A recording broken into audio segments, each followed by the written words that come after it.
সমুদ্র কার না ভালো লাগে, আর সমুদ্র কূলে দাঁড়িয়ে প্রিয়জনের সাথে পানিতে পা ভিজিয়ে যদি সূর্য উদয় বা সূর্য অস্ত যাওয়ার দৃশ্য দেখা যায় তাহলে তো কোনো কথাই নেই। দারুণ এক অনুভূতি আপনার মধ্যে সৃষ্টি হবে, যেটি বলে ভাষায় প্রকাশ করা যাবে না। এমন সূর্য উদয় ও সূর্য অস্ত দেখতে পাবেন যদি যান কুয়াকাটা সমুদ্র সৈকতে। দর্শক বন্ধুরা, আজ আপনাদেরকে দেখাবো কুয়াকাটা ও তার আশপাশের দর্শনীয় স্থান ভ্রমণের চিত্র। ততক্ষণ আমাদের সাথেই থাকবেন।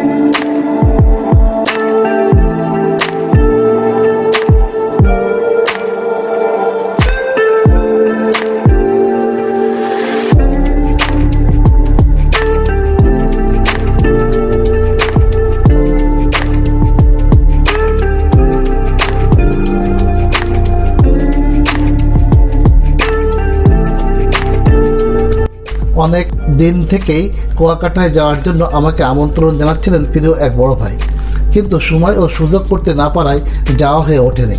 অবশেষে সেই প্রিয় ভাইয়ের আমন্ত্রণকে আর এড়াতে পারলাম না। তিনি সাথে করে আমাদেরকে নিয়ে গেলেন কুয়াকাটায়। আর এবার আমার ভ্রমণের সঙ্গী হয়েছেন ছোট ভাই শাকিল আর সালাম। আমরা বাসে করে রওনা হলাম কুয়াকাটার উদ্দেশ্যে। সকাল 9টায় ঝিনাইদহের কালীগঞ্জ থেকে আমাদের যাত্রা শুরু।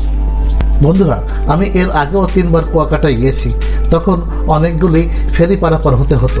এখন কিন্তু লেবুখালী নামক স্থানে একটি মাত্র ফেরি পার হতে হয়, আর কিছুদিন পর সেটাও থাকছে না, কারণ এখানে ব্রিজ তৈরির কাজ প্রায় শেষ পর্যায়ে। সুতরাং দর্শনার্থীদের কুয়াকাটা ভ্রমণে সময় কম লাগবে এবং কষ্ট কম হবে।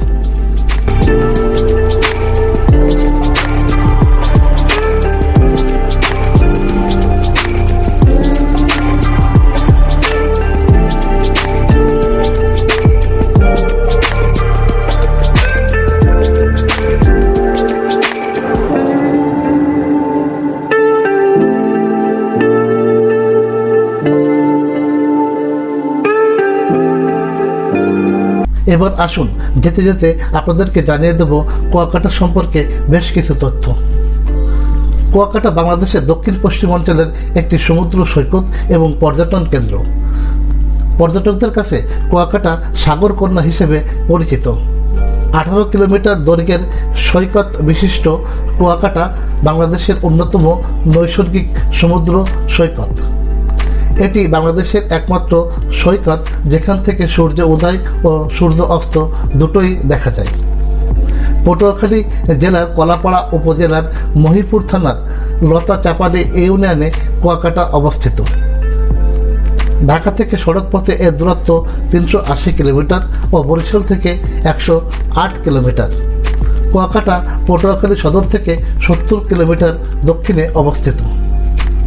প্রাপ্ত তথ্য মতে কুয়াকাটা নামের পেছনে রয়েছে আরাকানদের এদেশে আগমনের সাথে জড়িত ইতিহাস। কুয়া শব্দটি এসেছে কূপ থেকে। ধারণা করা হয় 18 শতকে মুঘল শাসকদের দ্বারা বার্মা থেকে বিতাড়িত হয়ে আরাকানরা এই অঞ্চলে এসে বসবাস শুরু করে।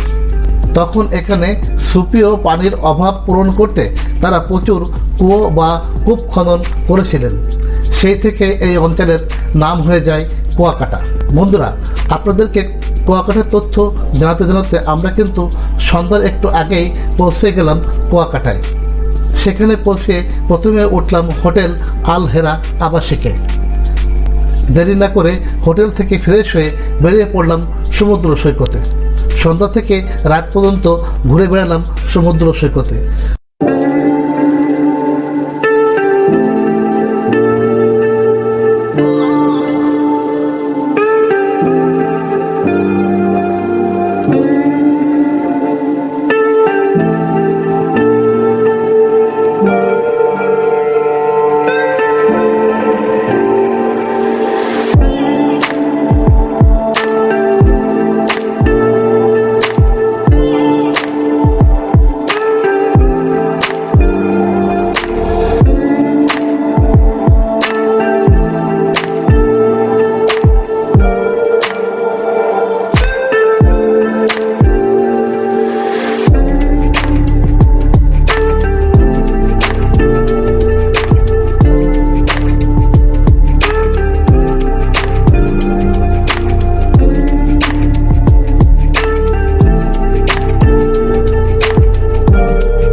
সমুদ্র সৈকতের পাশেই কিন্তু বিভিন্ন প্রকার সামুদ্রিক মাছ পাওয়া যায়।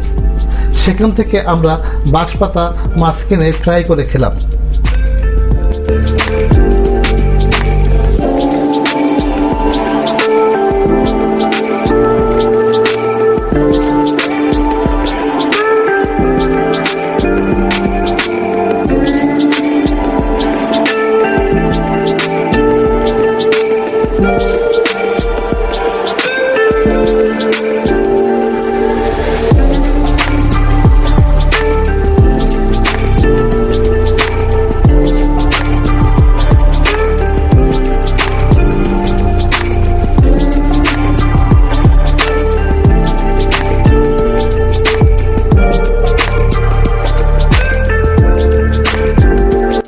আপনারা যদি মাছ খেতে চান তাহলে সেখান থেকে মাছ কিনে খেতে পারবেন। এখানে আছে বিভিন্ন প্রজাতির মাছের দোকান, সেখান থেকে মাছ কিনলে আপনাদেরকে ফ্রাই করে দেবে। রাতে খাওয়া দাওয়া করে আমরা চলে গেলাম হোটেলে। পরদিন আমরা ঘুরে দেখলাম সমুদ্র সৈকতের আশপাশের দর্শনীয় স্থান। কুয়াকাটায় বেড়ানোর দর্শনীয় স্থানের মধ্যে রয়েছে ফাত্রার বন, কুয়াকাটার কুয়া, সীমা বৌদ্ধবিহার, রাখাইন আদিবাসীদের কেরানীপাড়া পল্লী, আলিপুর বন্দর, মিস্ত্রিপাড়া বৌদ্ধবিহার, গঙ্গামতির জঙ্গল, লেবুর বন সহ অন্যান্য দর্শনীয় স্থান। এসব স্থানে যেতে হলে আপনাদেরকে ভ্যান, ইজি বাইক ও মোটর সাইকেল ভাড়া করে নিতে হবে। অবশ্য ভাড়া আগ থেকে ঠিক করে নেবেন। বন্ধুরা, সমুদ্র সৈকতের আরও ভিডিও আপনাদেরকে দেখাবো। তার আগে চলুন আমরা এখন আশপাশের দর্শনীয় স্থানগুলো ঘুরে আসি। কুয়াকাটার নামে যে কুয়াটি রয়েছে, এখন আমরা সেই কুয়াটি দেখব। সমুদ্র সৈকতের কাছে রাখাইন পল্লীর কেরানীপাড়া শুরুতেই একটা বৌদ্ধ বিহারের কাছে রয়েছে প্রাচীন একটি কূপ। প্রাচীন কূপটির সামনেই রয়েছে প্রাচীন সীমা বৌদ্ধ বিহার। সেখানে রয়েছে 6 ফুট উচ্চতা সম্পন্ন প্রায় 35 মণ ওজনের অষ্টধাতুর তৈরি ধ্যানমগ্ন গৌতম বুদ্ধের মূর্তি। অবশ্য এখানে প্রবেশ করতে হলে আপনাদেরকে জনপ্রতি 20 টাকা করে টিকিট করতে হবে।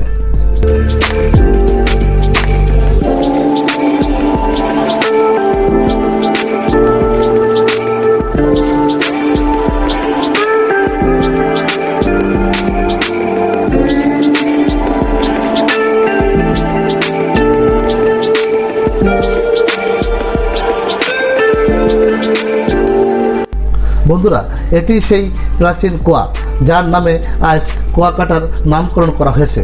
আসুন ঘুরে ফিরে আমরা কুয়াটি দেখি।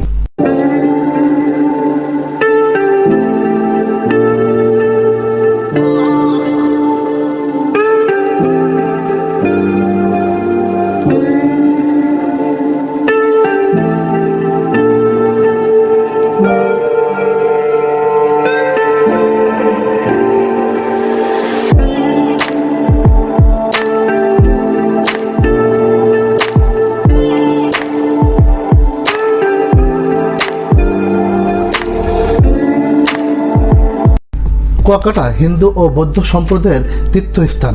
অগণিত ভক্তরা এখানে রাস পূর্ণিমা এবং মাঘী পূর্ণিমা উৎসবে উপস্থিত হন।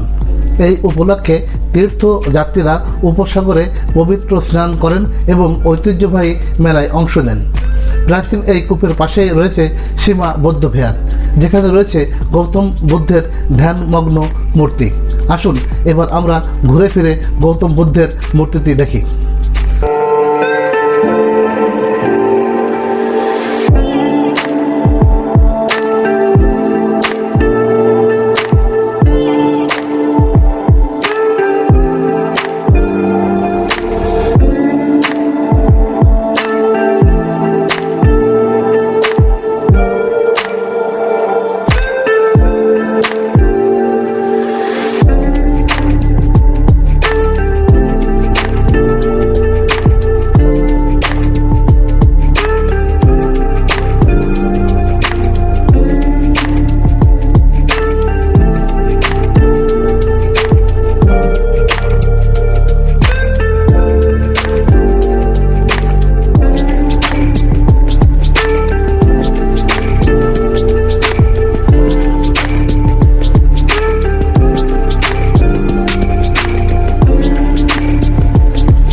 বন্ধুরা, চলুন এবার মিস্ত্রিপাড়া বৌদ্ধবিহার থেকে ঘুরে আসি। কুয়াকাটা সমুদ্র সৈকত থেকে প্রায় 9 কিলোমিটার পূর্বে রাখাইন আদিবাসীদের আবাস স্থান মিস্ত্রিপাড়ায় রয়েছে একটি বৌদ্ধবিহার, যেখানে রয়েছে উপমহাদেশের সবচেয়ে বড় বৌদ্ধ মূর্তি। এখানকার মূর্তিটির উচ্চতা 32 ফিট। তৎকালীন বার্মা থেকে আগত 5 জন ভাস্কর্য শিল্পী 30 মাস ধরে এই মূর্তিটি তৈরি করেন।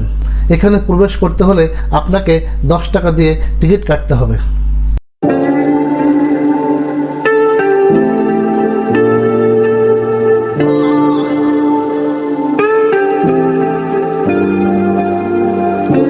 তো দর্শক বন্ধুরা, আপনারা দেখতে পাচ্ছেন আমরা এখন এসেছি মিস্ত্রিপাড়ায়।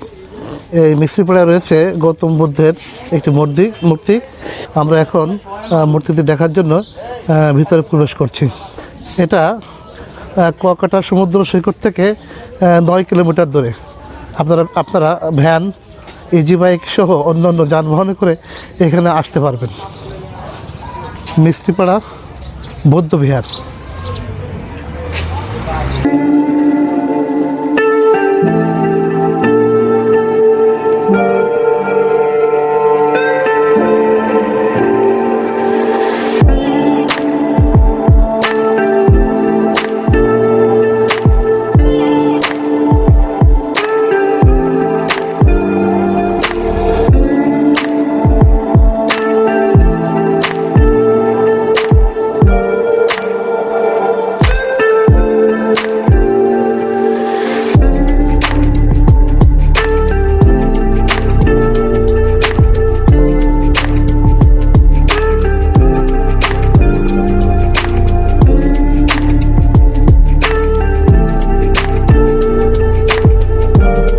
চলুন এবার ঘুরে আসা যাক লেবুর বন থেকে। আপনারা ইচ্ছা করলে মোটর সাইকেল ভাড়া করে সমুদ্র সৈকত ধরে যেতে পারেন লেবুর বনে। এখানে রয়েছে বন, বিভিন্ন রকমের গাছগাছালি আর বেশ কিছু দোকানপাট, যেখানে পাবেন বিভিন্ন প্রজাতির সামুদ্রিক মাছ। যে কোনো দোকান থেকে মাছ কিনলে আপনাদের তা ফ্রাই করে দেবে। লেবুর বন বেড়ানোর জন্য একটি সুন্দর জায়গা।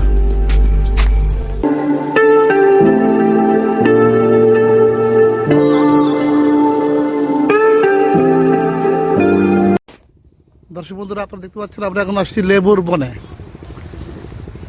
কুয়াকাটা সমুদ্র সৈকতের তীর দিয়ে এই লেবুর বনে আসা যায়। এখানে একটি বন আছে, আপনাদেরকে একটু দেখাই। দেখুন, এখানে শুধু বন, পুরো এলাকা জুড়ে লেবুর বন নামে খ্যাত। এই বনে আমরা এসেছি, আর এর পাশেই রয়েছে সমুদ্র সৈকত। দেখুন, এখানে অনেক এরকম বড় বড় গাছ ছিল। গাছগুলো মারা যাওয়ার পর ঠিক এই ধরনের রূপ নিয়েছে।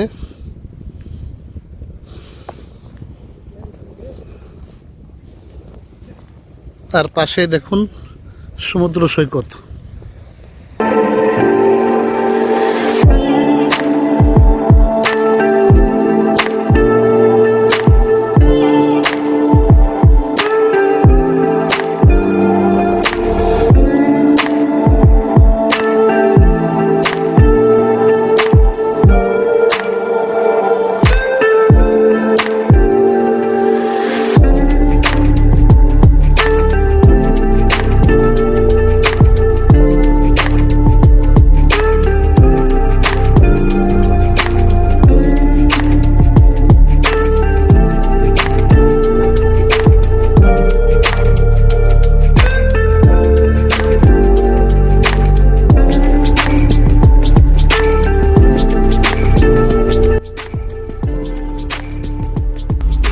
বন্ধুরা, সারাদিন কুয়াকাটার বিভিন্ন দর্শনীয় স্থান ঘোরার পর আমরা বিকেলে আবার চলে এসেছি কুয়াকাটা সমুদ্র সৈকতে।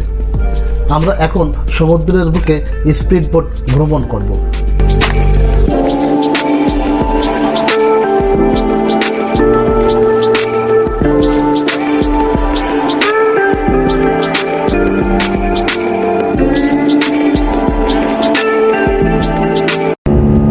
দর্শক বন্ধুরা, আমরা এখন সাগরকন্যা কুয়াকাটার যে সমুদ্র সেই সমুদ্রেতে আমরা এখন স্পিড বোট নিয়ে ঘুরছি।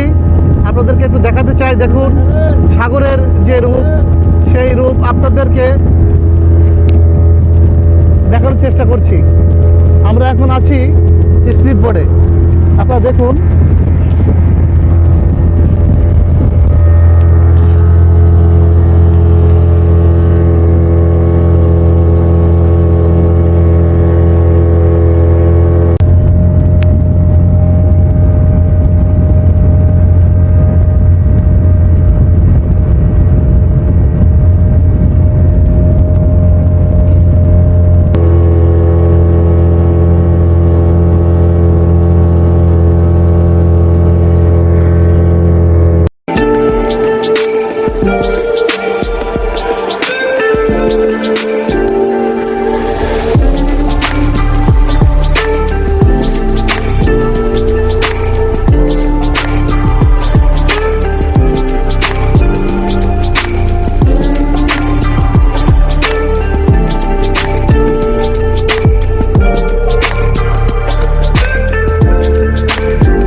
সমুদ্র সৈকতে শিশুদের চিত্ত বিনোদনের জন্য রয়েছে ছোট গাড়ি। সেসব গাড়িতে করে শিশুরা সৈকতের তীরে ঘুরে বেড়াতে পারবেন। এছাড়া ঘোড়ায় চড়া, ফানুস উড়ানো সহ নানা রকমের চিত্ত বিনোদনের ব্যবস্থা আছে। ছোট বড় সবাই এ আনন্দ উপভোগ করতে পারেন।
সন্ধ্যায় সূর্য অস্ত দেখার পর গন্তব্যের উদ্দেশ্যে আমাদের ছুটে চলা শুরু।